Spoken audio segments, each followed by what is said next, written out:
Hello. Uh, I want to talk about factors driving globalization. Meaning, globalization, first of all, has come to stay. This being that the world, like it's popularly said, has become a global village, and businesses are done in matters of minutes all around the world. Even from your home country, you can do business outside, say in the UK, you can do business in Japan, in America, in Africa, as in South Africa, Nigeria, Ghana, in Australia, New Zealand. This is the benefit of globalization. And one of the things driving globalization is the increase of sales, meaning that demands of items that was once limited because of distance has now become affordable to many people around the world. So businesses are increasingly selling their wares or planning their businesses because barriers have come down. And this also has made businesses to increase their sales and in the process also increase their profit.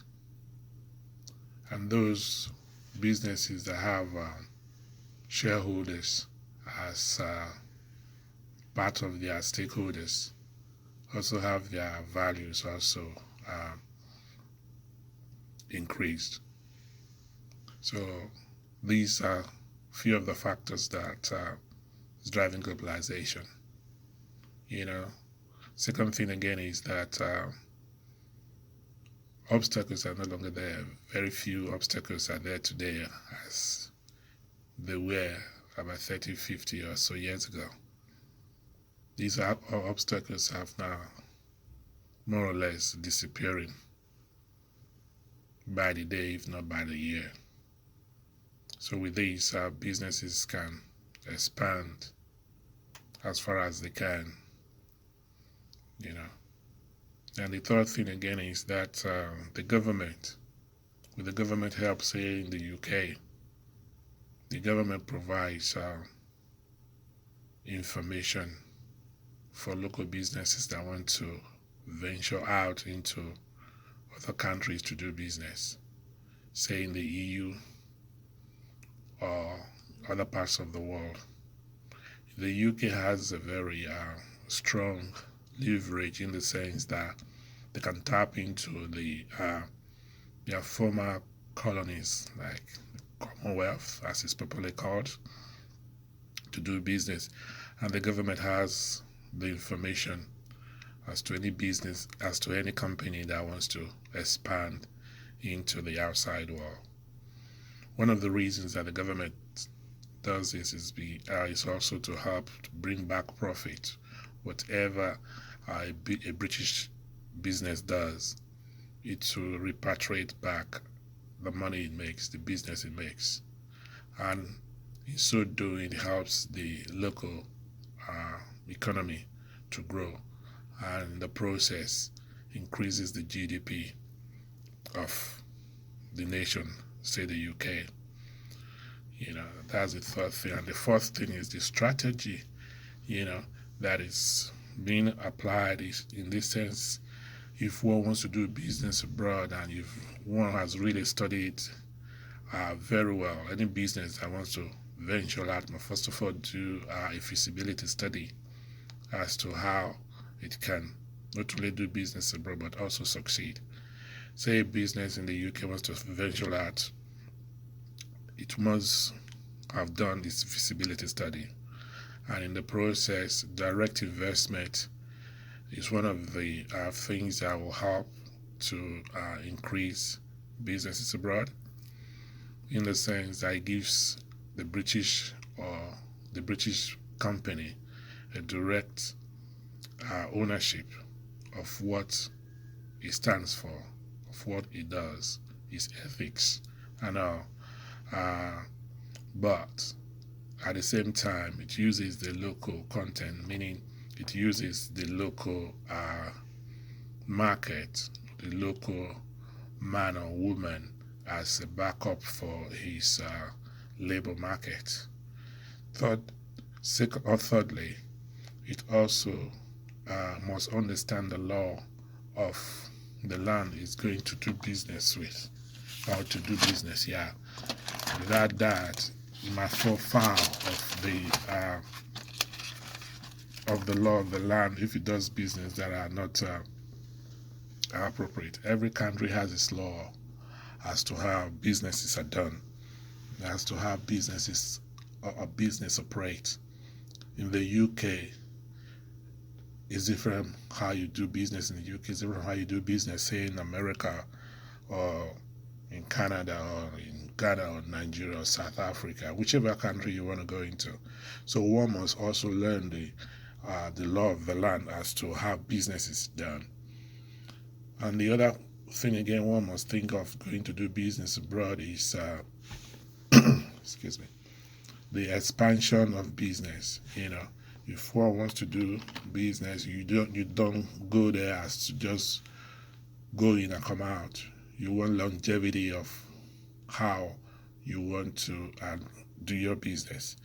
So for the business to stay long abroad or to do business longer, one must have the idea of expansion. And this expansion to me is the equivalent of growth, and this can be in the form of political stability in the country that you're going to do business with.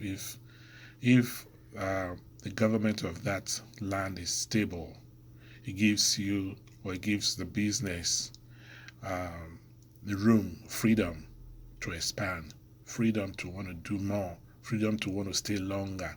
So political stability is one of the things that helps business to expand. And secondly, is the population, the local population. The local population is something that one looks at when you want to do business. The local demography, the more your business is known locally, the more you wanted, the more you needed by the local, because you're there not just for a short while but for a long haul. So the local population is another thing that will help the business to expand, in the sense that it also gives make the people to want what you're providing, whatever thing you're providing, maybe energy or maybe whatever it is, that people will want to know more about you. So the local population is something that also drives a business to expand and grow. Thirdly is the financial capital, the movement of finance or capital. Businesses strive on money, capital.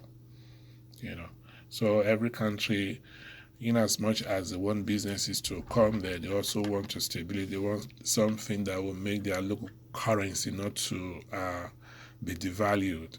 If the local currency is devalued, it also it does not help our businesses at all. So for a business to want to expand, the financial capital or the financial base must be very strong. So that capital money money can be moved from one place to the other. Fourthly is the energy demand, and the renewable energy. This is a season or this time now where energy is in high demand. Alternative energy, if I may use that word, is in high demand.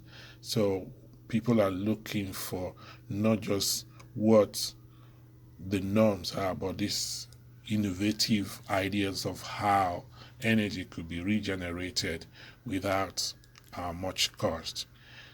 Sixth thing is the ethical aspect of doing business abroad. of doing business in foreign land and the sustainability of it.